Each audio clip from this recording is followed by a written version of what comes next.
Hello there, it's your friend Phil, project management trainer and coach. Today we're going to talk about ideas to maximize the engagement search cycle after your certification. This could be used for any certification you may have taken, whether it's the RMP or the Prince 2 or Cisco or whatever that certification might be. Follow these steps and it will help you maximize the engagement search cycle after you're certified.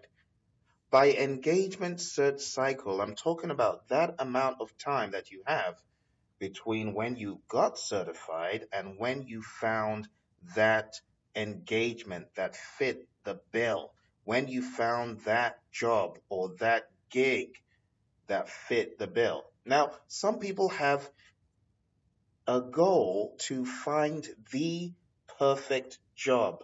They expect to find the perfect job once they get certified. Other people know that it's a journey.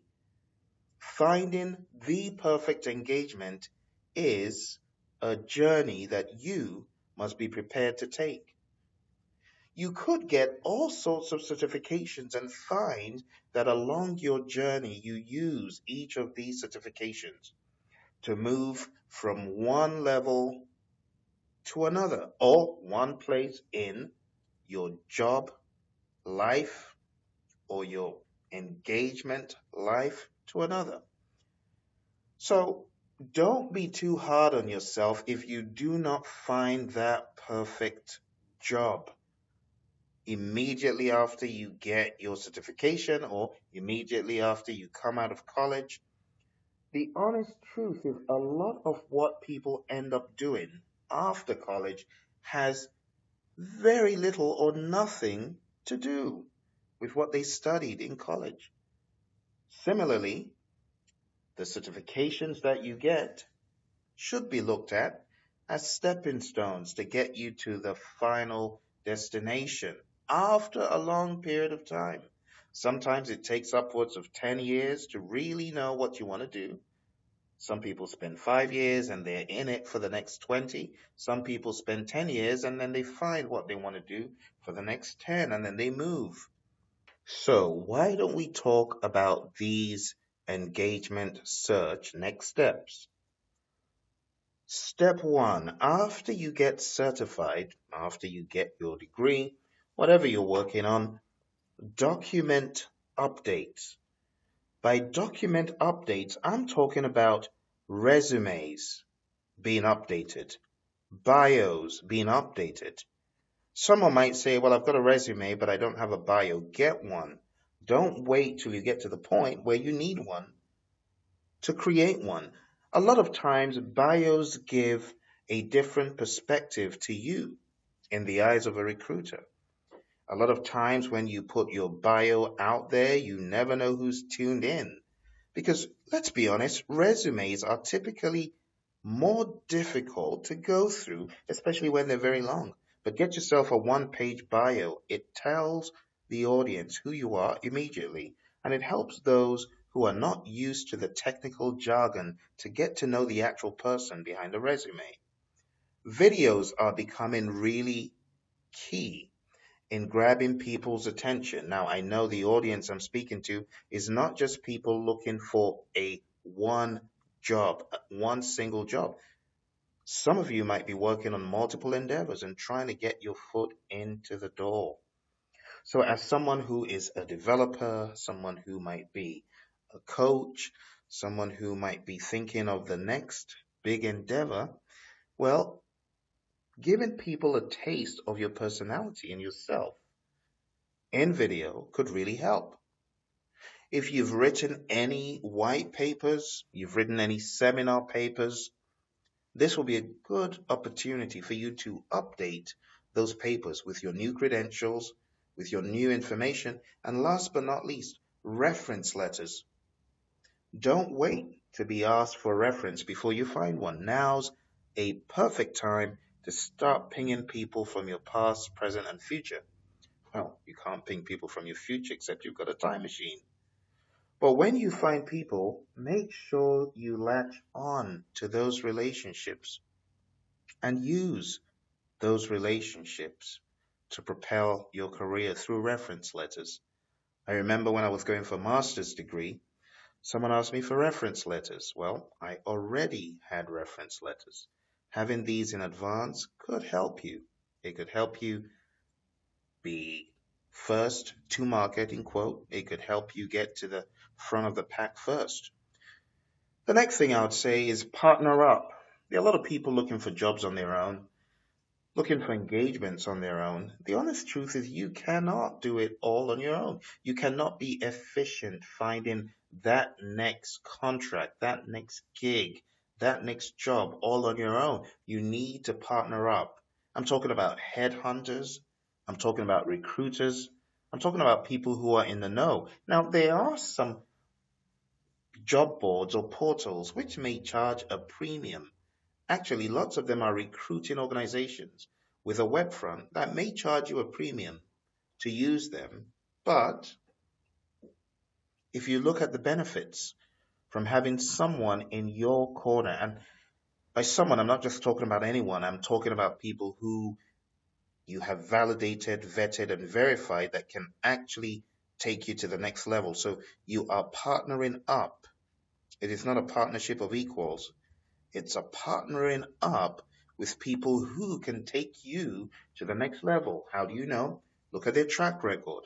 You can tell someone who can take you to the next level by looking at their credentials, their resume, their track record, references, taking a look at people that have actually benefited, and if possible, speaking to those people. So if you're trying to search on your own, it is not the most intelligent way to go. If you are looking for that next big gig on your own without engaging other people and sites, don't just rely on, well, word of mouth, someone will find me. Don't do that. Be proactive and partner up. Next, as you are partnering up, staggered in parallel in a start to start relationship. Those of you in project management know what I mean. As you're partnering up, you're researching. In fact, you could do all of these in parallel consistently until you get that engagement and beyond. Research. What are you going to research? Companies. When last did you spend a good one day researching a firm that you wanted to do business with, that you wanted to work for? I remember the first time I started looking at Honeywell's website. I said, I like this website. And I began to research it over and over again. I began to look at what they did, and it fascinated me. Little did I know that a little way down the road, I would end up working in multiple positions at Honeywell. By the time I did my research, I was really familiar with what they did. And getting into the firm eventually, I was very comfortable because I knew the firm inside out. What else could you research? Job boards. Do your research about firms and the jobs they have available. And keep your ear to the ground. Social media. Lots of firms on social media. And guess what? They publicize if they're looking. A lot of times you may not even find it publicized on a job board that a firm is looking to recruit for a temporary position, long-term position. They may not advertise it. You may see it on social media. LinkedIn, Facebook, Twitter. A lot of people say, Phil, I'm not into Facebook. I'm not into Twitter. I'm not into LinkedIn.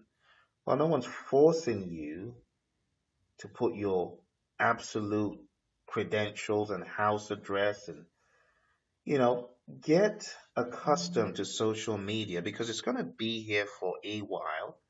It's not going anywhere. And the wiser you get at navigating social media, the better. I mean, LinkedIn allows you to hide your last name. So you could go by first name and initial. Do you have to put your photo on LinkedIn? Of course not. You have to put photos of your whole family on Facebook. No one's asking you to do that. But try to tap in to social media to learn more about these companies, about these firms, about jobs and opportunities that are available. If not for certain social media, I wouldn't have been richer than I was before I saw those ads. So you have to research, and I would say stay tuned into social media.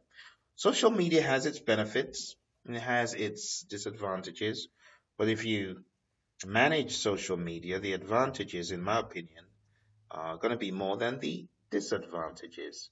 Just make sure you do it in reasonable proportion. Next, keep learning. A lot of people they say, well, Phil, I feel so high. I'm on a high. I just got certified and I feel like I can conquer the world.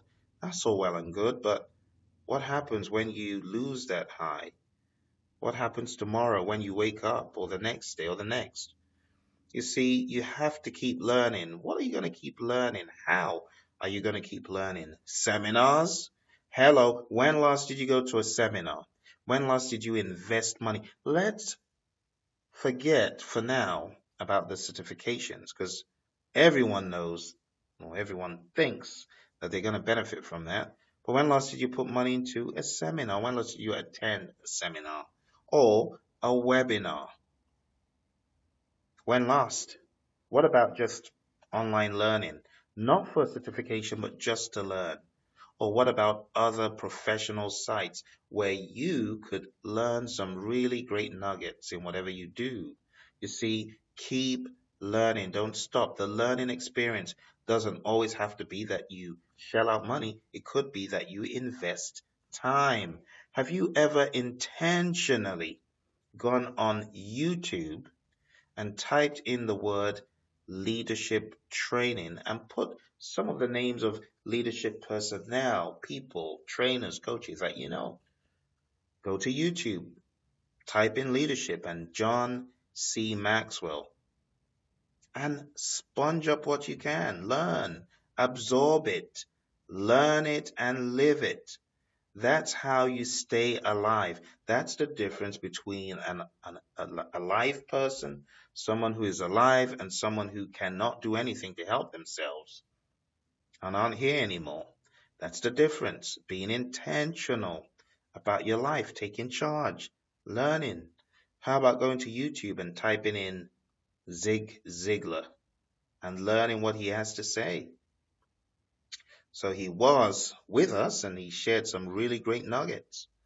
Have you heard, listened to any of those nuggets recently? How about other people like Les Brown or Tony Robbins? There's so many different thought leaders in the area of leadership, communications, human interactions, NLP, and so on that you can tap into. So even if you're not going for a seminar, which I say you should, because it will keep your creative juices running, it will keep innovation alive.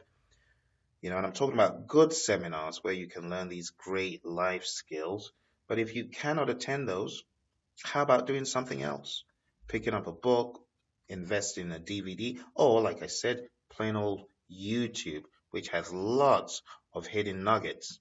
And last but not least, what about you as a trainer of what you know? Have you ever considered that? That you could train what you've learned to other people. Why would you train what you've learned to other people? Because it helps them grow and it helps you expand like a river. You got to give to get. There are lots of people who are either new PMs, for example, or new at developing or new at managing. How about training, coaching, mentoring people like that while you are in the middle of looking for your next engagement? How about creating content and helping put that content with your expertise, your skills on YouTube? Do you think the world has had enough of you? Do you think you've got zero to give the world? Is that what's in your head? Oh, who am I? There are people that are better than I am. That's the beginning of the downfall. So don't do that. Don't think you're nobody. You've got stuff to give. You've got substance. Circulate it. I challenge you to mentor, train, or coach. If you know the difference between the two, coaching is asking those open-ended questions without giving away the answer in your head. Because the answer always lies within the person being coached, not you. Even though you may think you know the best answer, the person who's being coached knows the best answer, and that's the mindset of a coach. Now, a mentor may push you and point you in the right direction when you need it, and it's different from coaching. But think about which one works best for you. So the summary is keep updating your documents, keep creating new content or updates, partner up with someone who is bigger, better, stronger, faster than you in the area of finding engagements, go by their track record, do your research. Research companies, job boards, opportunities, social media. Don't be afraid of paying for partnering and research. Next, keep learning. Seminars and webinars. Don't be afraid of paying to keep learning. And last but not least is training and coaching, which will cycle back. And as you keep doing this repeatedly, the right opportunity will find where you are. It will find you being busy, not slacking off, and blaming the economy, the world, the country for you not having a job. Okay? Be positive.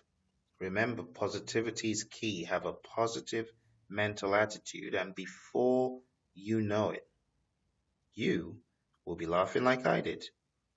9 months after looking for a job, after finding, in quote, what I thought was my dream job, 9 months later, I found the perfect engagement for now. But now never lasts. We have to keep adapting. We have to keep moving. We have to keep looking for ways to innovate what we're working on, to be new, to be different, to matter. And the moment you get to the point and you say, well, I'm the CEO of Joe Blogs Incorporated, so I don't need to do anything else. The moment you do that, that's the beginning of the end. I wish you all the best in your engagement search.